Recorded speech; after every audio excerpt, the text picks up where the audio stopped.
पापी लोगों को पाप करते देख भगवान चुप क्यों रहते हैं?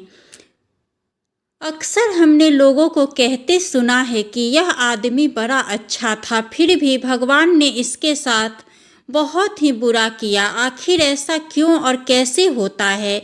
यह कहानी बहुत से लोगों की सोच बदलने वाली है, अतः आप इस कहानी को ध्यानपूर्वक पूरा जरूर सुने।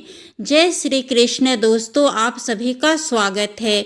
एक बार की बात है, भगवान श्री कृष्ण ने देवी सत्यभामा कहती है, हे स्वामी, आज मेरे मन में कुछ प्रश्न उठ रहे हैं, कृपया मेरे इन प्रश्नों का उत्तर देकर मेरे मन की जिज्ञासा को शांत कीजिए। तब भगवान श्री कृष्ण कहते हैं, हे देवी, आपके मन में जो भी प्रश्न उठ रहे हैं उसे निसंकोच होकर मुझसे पूछो। मेरा तुम्हारे हर प्रश्न का उत्तर देना पहला कर्तव्य है। फिर देवी कहती है, हे प्रभु, जो लोग हमेशा लोगों के साथ अत्याचार करते हैं, भगवान उसे कभी दंड नहीं देते। वह तो धन दौलत से बढ़ता जा रहा है, आखिर यह सब भगवान कैसे देख सकते हैं? भगवान अपनी आंखों के सामने पाप होता हुआ कैसे देख सकते हैं? इस प्रकार तो लोगों का भगवान से विश्वास ही उठ जाएगा। आखिर भगवान पाप होते हुए कैसे देखते रहते हैं? तब भगवान श्री कृष्ण कहते हैं, हे देवी सत्यभामा, आज तुमने हर मनुष्य का कल्याण करने वाला बहुत ही अच्छा प्रश्न पूछा है। मैं तुम्हें इसका उत्तर एक छोटी सी कहानी के माध्यम से बताने वाला हूँ, इसलिए पूरे ध्यान से इस कहानी को अंत तक सुनो। फिर देवी कहती है, हे स्वामी, मैं कहानी को पूरा जरूर सुनूंगी, क्योंकि मुझे आपके मुख से इस कहानी को सुनने का सौभाग्य प्राप्त हो रहा है। श्रोताओं, फिर भगवान कहानी को सुनाना प्रारंभ करते हैं। दोस्तों, भगवान श्री कृष्ण ने इस कहानी के माध्यम से जीवन की गहराई को समझाया है। एक समय की बात है, किसी गांव में भगवान विष्णु का एक बहुत ही सुंदर मंदिर बना हुआ था। मंदिर की देखभाल के लिए और भगवान की सेवा के लिए इस गांव का एक व्यक्ति, जिसका नाम रमन था, सेवक बना हुआ था, जो सुबह और शाम दोनों पहर मंदिर की साफ सफाई करता था और दोनों समय स्नान ध्यान से निर्वित होकर भगवान की पूजा अर्चना करता था। वह रोज मंदिर का सेवक था, बहुत ही निर्धन और दुखी आदमी था। मंदिर पर आने वाले श्रद्धालुओं द्वारा उसे जो कुछ दान दक्षिणा दे दी जाती थी, वह उसी से अपने परिवार का गुजारा करता था। मंदिर परिसर में काम करते करते वह अपनी जिंदगी से जुड़ी निजी शिकायतें भगवान की प्रतिमा के सामने खड़ा होकर करता रहता था। कभी घर की बातें तो कभी परिवार की बातें और कभी दुनियादारी की बातें किया करता था। एक दिन की बात है, रमन भगवान की प्रतिमा के सामने खड़े होकर के भगवान से शिकायतें कर रहा था कि हे भगवान, आपकी ज़िंदगी कितनी ही आरामदायक है। आप तो बस मंदिर में एक जगह आराम से खड़े रहते हैं और लोगों की प्रार्थनाएं सुनते रहते हैं। कोई तुम्हें लड्डुओं का भोग लगाता है तो कोई प्रसाद चढ़ा जाता है। तरह तरह के मिष्ठान और पकवान भी आपको यहीं खड़े खड़े खाने को मिलते रहते हैं। आपका जीवन कितना ही आसान है और मेरी ज़िंदगी कितनी कठिन है। मेरी छोटी सी ज़िंदगी है, उसमें हजार तरह के दुख भरी पड़ी है, जो हजार तरह की परेशानियां देती है। दिन भर कड़ी मेहनत करता हूँ, तब कहीं दो समय का खाना अपने परिवार के लिए जुटा पाता हूँ, लेकिन उन पापी पाखंडों को देखो जो दिन रात बुरे कर्मों में लीन रहते हैं, फिर भी मौज की ज़िंदगी जी रहे हैं। हे भगवान, यदि मेरी ज़िंदगी भी आपकी तरह होती तो मेरा जीवन कितना ही खुशहाल होता। अपने उस भक्त की ऐसी बातों को सुनकर के भगवान से नहीं रहा गया और मूर्ति में से ही प्रकट होकर कहने लगे, तुम गलत सोच रहे हो, तुम जैसा सोच रहे हो वैसा नहीं है। दूर से देखने पर सबका जीवन अपने जीवन से अच्छा दिखाई पड़ता है। जब हमें उसकी वास्तविकता ज़िंदगी का पता चलता है, तब समझ में आता है कि यह तो मुझसे भी दुखी जीवन जी रहा है। तुम मेरी ज़िंदगी को आसान समझ रहे हो, मेरा जीवन उतना आसान नहीं है जितना तुम समझ रहे हो। मुझे भी बहुत सारी चीज़ें देखनी पड़ती है, बहुत सी व्यवस्थाएं बनानी पड़ती है, बहुत सी चिंताएं लगी रह पड़ी है। अच्छे के साथ अच्छा कैसे हो और बुरे के साथ बुरा कैसे हो, यह सब सोचना पड़ता है। कोई किसी को ऐसे ही सता रहा है, कोई किसी को पीड़ित करता है, तो उसकी रक्षा करनी पड़ती है। मेरी जिम्मेदारी को जिस दिन तुम समझ जाओगे, उस दिन तुम्हें मेरी मेहनत के बारे में पता चल जाएगा। इतना आसान नहीं है भगवान बनना। जिस तरह पिता बनकर मनुष्य अपनी संतानों को निभाते हैं, उनके दुख सुख अच्छे बुरे का ख्याल रखते हैं, इस तरह मुझे भी तुम सबका ख्याल रखना पड़ता है। इतनी सारी जिम्मेदारियों को एक साथ निभाना आसान काम नहीं है। भगवान की बात को सुनकर वह भक्त रमन बोला, भगवान जी, यह आप कैसी बातें कर रहे हैं? आपका काम तो सचमुच में बड़ा आसान है। जिस तरह पूरे दिन आप खड़े रहते हैं, इस तरह से मैं भी पूरे दिन खड़ा रह सकता हूँ। इसमें क्या बड़ी बात है? भगवान बोले, बेटा, मैं फिर कहता हूँ, तुम नहीं कर पाओगे। मेरे इस कार्य में बड़े धैर्य की आवश्यकता पड़ती है और मनुष्य में इतना धैर्य नहीं है कि वह परिणाम भूषित होने तक रुक पाए। मनुष्य के अंदर यह कमजोरी होती है कि वह थोड़ा सा सुख पाकर घमंड से भर जाता है और जरा भी दुख पड़ गया तो टूटकर बिखर जाता है। वह अपने धैर्य को बनाकर नहीं रख पाता। तब भक्त रमन बोला कि अगर ऐसी बात है तो आप मुझे एक दिन के लिए अपनी ज़िंदगी जी लेने दीजिए, फिर आप जैसा कहेंगे मैं वैसा ही करूँगा। दोस्तों, भगवान ने उसे बहुत समझाया पर वह बड़ा जिद्दी था। उसने एक नहीं मानी। भगवान ने भी सोचा कि चलो मैं इसे एक दिन के लिए अपनी ज़िंदगी दिए देता हूँ। फिर भगवान ने कहा, ठीक है बेटा, एक दिन के लिए मैं तुम्हें भगवान बनाता हूँ और तुम्हारी ज़िंदगी मैं जीता हूँ। फिर देखते हैं कि तुम मेरा काम किस ढंग से करते हो। और हाँ, मेरी ज़िंदगी जीने के लिए तुम्हें कुछ शर्तों का पालन करना होगा। भक्त बोला, हे भगवान, मैं तुम्हारी सारी शर्तें मानने को तैयार हूँ। बताइए क्या है तुम्हारी शर्त?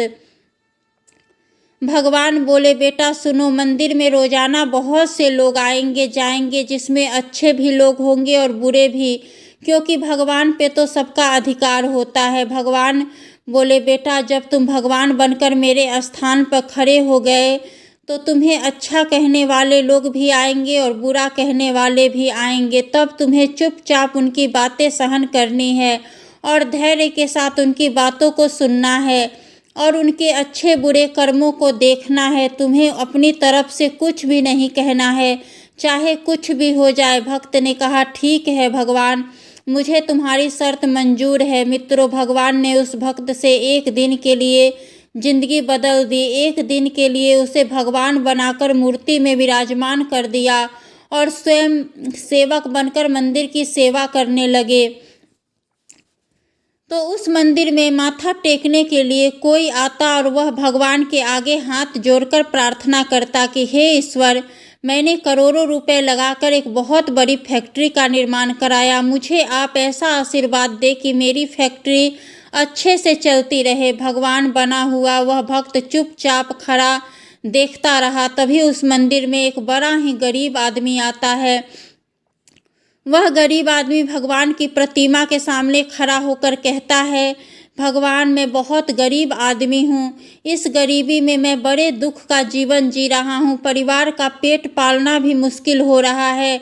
घर में माँ बीमार है, उसके इलाज के लिए पैसे नहीं है। कहाँ से व्यवस्था करूँ, कुछ समझ नहीं आ रहा है कि आगे का जीवन कैसे चलेगा। आज मेरी जेब में मात्र इससे तो ना एक समय का राशन ही आ पाएगा, ना माँ की दवाई। कुछ कृपा कर दो भगवान, जिसमें मेरी ज़रूरतें पूरी हो जाए। तो दोस्तों, इतना कह कर के वह आदमी बाहर जाने को हुआ, तभी उसकी नज़र पैसों से भरे उस बटुए पर पड़ी। उसने झट से बटुआ उठा लिया। उसमें बहुत सारे पैसे देखकर वह मन ही मन खुश होने लगा और भगवान को धन्यवाद देने लगा कि हे भगवान, आप वास्तव में बड़े महान हो। आपने मेरी प्रार्थना इतनी जल्दी ही सुन ली। इन पैसों से अब मैं अपने परिवार के लिए राशन की व्यवस्था करूंगा और माँ का इलाज कराऊंगा। तो दोस्तों, भगवान को धन्यवाद देकर वह वहाँ से जाने लगा। उधर भगवान बनकर प्रतिमा में समाया हुआ रमन सोचने लगा कि यह गरीब आदमी